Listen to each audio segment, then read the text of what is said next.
What's going on, everyone? My name is XCalion, and we have some stuff to talk about. There's been a lot of talk on Twitter and other social media platforms, Reddit, about the current state of the PvP meta, the sandbox, if you will. Not the meta so much, but just the sandbox in general. The state of PvP.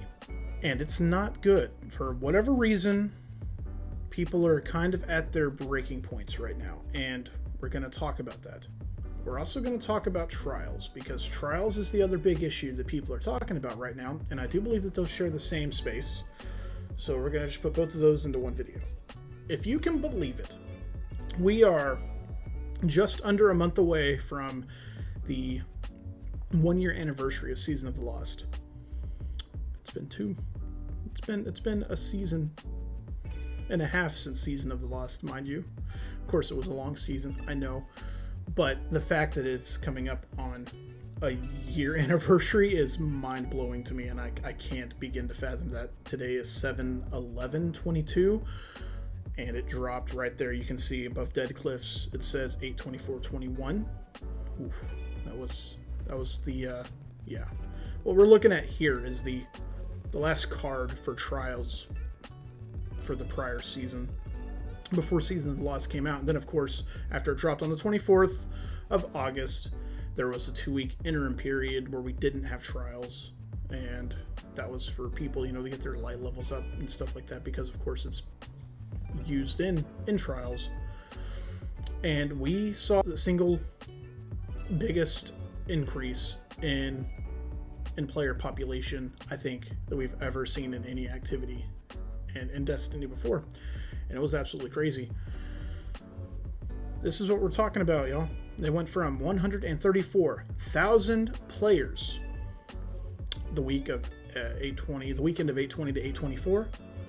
2 weeks later, whenever they did the revamp, to a whopping 750,000 players. As you can see right there, 458% increase. That's huge. Like, that is so huge. I can't begin to get across how huge that is. And they did it by fixing up the matchmaking a bit. They did it by introducing some new ways to get the rewards. Made it to where you didn't necessarily have to go flawless to get some good rewards. And they also restructured Saint 14, gave him a great system, the one that we have now. It's awesome. Same system that they gave to Drifter, same system that we're looking at for other characters, other NPCs moving forward. They did a really, really good job, and we saw the single biggest increase, again, I believe, in the player population for any one activity, and it's crazy. And you can see the following week after that, we were still just around 700,000, and then it dropped off the week after that to about 670,000, and it went down from there. And it's continued to go down and down, up a little bit there, but then down again, until we have exactly what we have right now. This is last week. This isn't this week because it's not over yet.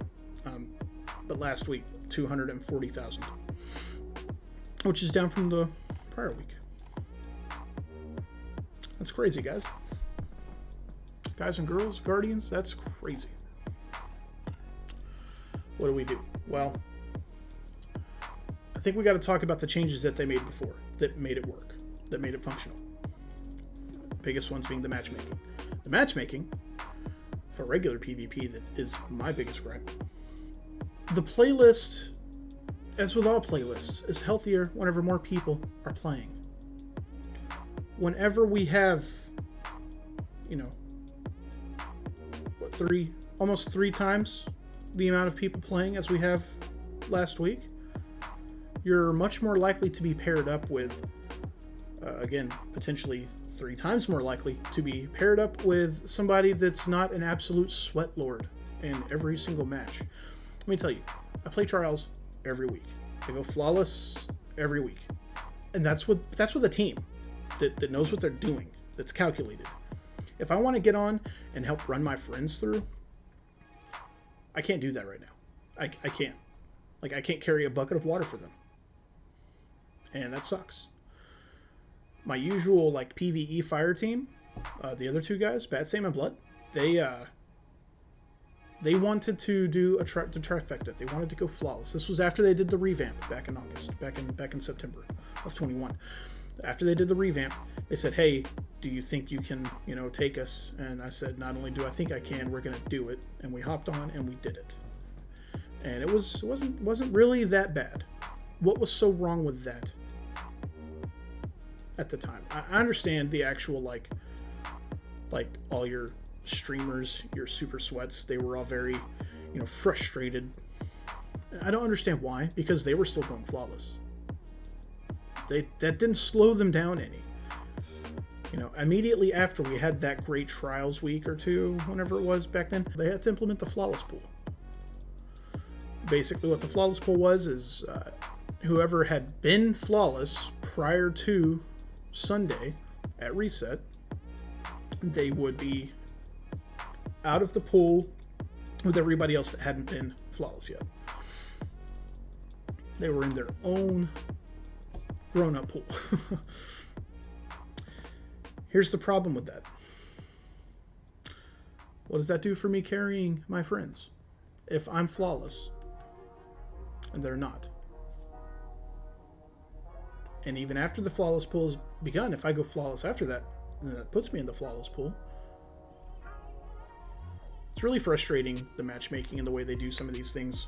We had a game on Saturday, playing with my friends, trying to get the carry, and consistently, game ones, and I hate to say it, they were all solo queues. We had a 3-stack run against solo queues. Sometimes they put up a good fight. Most of the time, it's a wash. So the first games are always simple. Game 2, the first game 2 that we played that day was against a totally super stacked team. One guy that had been flawless 1,300 times. The other two guys had each been flawless several hundred times. How does that happen? I don't understand that. I've been flawless at most 80 times. And a lot of the people I play with are just now hitting double digits in some cases. It's really, really frustrating. That's not all I wanted to talk about, though. I also wanted to talk about the actual state of the game right now, and I'm going to do that by first mentioning this TWAB from November 18th, 2021. This was from DMG. So this is, again, something that's coming up on a year ago. One of our design goals, I'm having some mouse problems here. One of our design goals this year was to reduce the amount of ability spam in the Crucible and put the focus back on gunplay. To this end, we've made ability cooldown times longer on average than they were before. We don't want the PvE experience to suffer for the sake of PvP balance though, so we've tried to compensate where it's possible. For example, we've increased all grenade damage versus PvE combats by 15% or more. This should make the grenades feel like bigger, yada yada yada. Melee ability cooldowns, yada yada. Class ability cooldowns have also generally increased, but changes, yada yada. They're talking about separating PvP from PvE sandbox, which is good, something that needs to happen. That first sentence, the first two sentences, one of our design goals this year was to reduce the amount of ability spam in the Crucible and put the focus back on gunplay. There's more ability spamming in Destiny 2 right now than there's ever been. They've nerfed a ton of guns into the ground. Not just guns, but perks. Totally into the ground. They've taken what has been, in my opinion, the fastest first-person shooter PvP experience and brought it down to a camping in the back of the map with a pulse rifle or a scout rifle or a sniper rifle slugfest. It's frustrating. They changed whenever Destiny 2 first launched. The PvP experience was really, really sad. It was really lackluster. And they had to implement, not long after its launch, an update called the Go Fast update, which helps speed our characters up, helped with abilities and stuff, made the gameplay a lot faster. And while that was far from perfect, they increased the PvP population by a lot.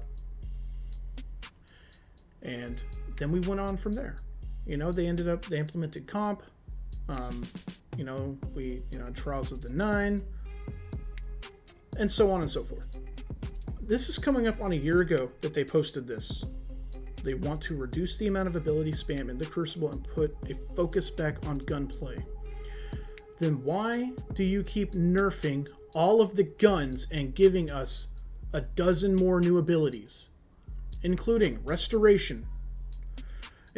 Every class can now run a healing grenade, which I'm not opposed to. That's fine.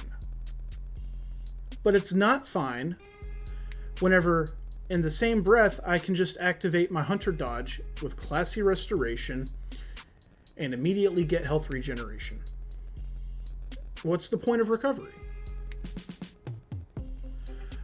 They fixed stability and resilience to compensate for flinch, right? And also they fixed resilience to actually mean something, right? It's better to have high resilience now. Before, it was better to have high recovery, because no matter what your resilience was, you were going to get bodied pretty easily. But if you could get away, you could get your recovery up, you could start healing a lot faster. Now it's better just to be tankier. And you could make an argument for both. As a hunter, I'm trying to do resilience and mobility right now. And I'm trying my best not to play Solar. Mostly playing Void right now just because playing on Arc just feels slow compared to those at this point in time. But I don't want to use Classy Restoration either. It's frustrating. They nerfed shotguns into the ground. And they did good, took care of some outliers, I think, like Chaperone. They brought it down some. It needed to be rung in a bit. But then they also brought the pellet shotguns down with it. And they were like, well, fusions are too strong, so maybe we need to bring those down a bit. So they kind of did, but then they also brought up the high impact ones by giving them a slower or a faster charge time, just a little bit, but it's also frustrating, right? Like, let's nerf everything that makes this game good. Oh, including snapshot sights. Snapshot. You know what? Why? Who was complaining about snapshot? Who? I have not seen anybody complain about snapshot. Oh, but we have to nerf it. Specifically on snipers. I get that. But why? I don't know. But, sure I am glad that they added airborne effectiveness so that we can, suffer whenever we wear stompies. That's great. Honestly, I don't care. Stompies are still fine. You just can't jump around as much, and that's fine. You can't slide in shotgun anymore, and that's fine. You can't jump in shotgun anymore, and that's fine. Now you just basically have to walk in with the shotgun or fusion rifle. I want you guys to tell me what y'all think. I'm pretty frustrated. I understand where the rest of the community comes from with the frustrations. The last thing I want to talk about is matchmaking, because I think that's part of, one of the biggest issues, and I don't really understand how or why. They can never seem to get matchmaking down. Last season, I had a really hard time. I don't know why. I couldn't tell you. This season, I'm playing just as good as I normally am. Maybe I was just in a slump. I don't know. It seems really strange that slump ended about the time this season of The Haunted came out. But the matchmaking still seems really off. Now, I'm going to say this about PvP inside of Destiny. There's no PvP experience like it. And that's why I'm so frustrated. Because I come from Call of Duty, okay? I come from Halo, and I come from Battlefield. Those were my 3 games that I played with my friends on the weekends, all the time. These were my cream of the crop games. And one thing that this has is loot, right? You win a match, you get new guns, potentially. You get new stuff. Every now and then you get that god roll. And it feels really good. That's not something that happens in Call of Duty or in Battlefield or in Halo. And they did good by adding on the rank resets to where you can get up to 3 perks in your 3rd and 4th column. Like, what? That's awesome. That's been great. Been consistently my argument for the best change this season. And just as I've said before, that's about it. can't really brag about anything else, can we? Bungie, please, please, please fix this game. I don't want to see it die. I really don't. And I feel like with the inconsistency, it's just making it worse for everybody. And it will eventually drive people away. I'm not saying it's going to drive me away, but that right there, 241,491 players in trials last week. You see, let's I guess we can take a look right here. There we go. Do we want to see? Do we really want to see? Almost 200,000. We've got, you know, a dozen plus hours until reset, whenever that goes away. I don't know if it's going to hit 200. I know people were complaining about all these Destiny 1 weapons inside of the top 10 weapons or whatever. I just want to play my game and have a good time, and to be able to do it with my friends too. So I feel like that's not so much to ask for, but I digress. Let me know in the comments what you guys think, and I'll see you guys again real soon.